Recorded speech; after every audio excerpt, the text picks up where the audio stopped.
Mr. Moore, please. We gotta deal with about you assholes. Every day. You put us with. Every day. Every day. Nobody else. Break. And the next speaker, Mr. Moore. We know who the enemy is. Black love, man. Black love, man. Black love, man.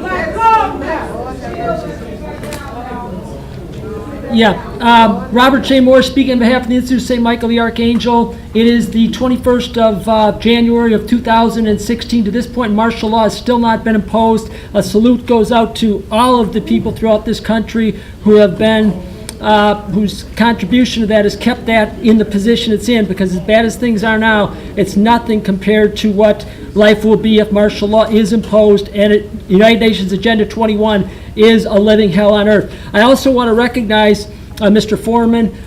It's just totally unfair to broad brush all of the people on that side of this line, or all of the police officers. Every human being is an individual human being. I feel Mr. Sutton's pain. It is a real tragedy, and what I'm hoping I could contribute, my tiny little widow's mite, is finding a solution out of this so that the arrangements will not be in place in the future where this type of thing would even transpire.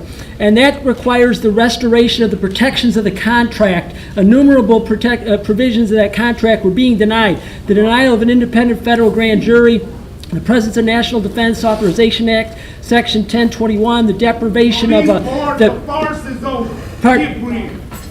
right to, I can't hear, the right to a jury trial that is a legitimate common law jury trial, jury nullification, and so many other protections of the Constitution which are being denied, which results in this type of violence. I'm also going to recognize that tomorrow is the 43rd anniversary of the abomination known as Roe versus Wade, which has resulted in such a diminution of an attack on the rule of law and a diminution of the sanctity of human life, the respect for sanctity of human life, that results in some guy thinking that he has to fire 16 shots when none of his associates find it necessary to even fire a single shot. That's just a demonstration of a darkness of mind and a hardness of heart that simply can't be tolerated.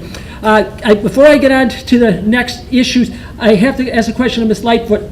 You've said in the past that my big concern right now is the Bland, Young, and Spencer murders. Qui parcit innocentibus puni. Who spares the guilty punishes the innocent. We still have these murders, which there's no progress. Mike, pardon? Your time is winding down. Okay, my question is this. You said at the last meeting that when I asked Assistant Superintendent, to finish this question, please, what the theater is in which the members of the public can question the superintendent of Chicago Police Department as the chief policymaker. My question is, what is that theater if this isn't the Time's theater? up, sir. Okay, I'm sure, was it? Thank you. Time's up. Oh, okay. Thank you.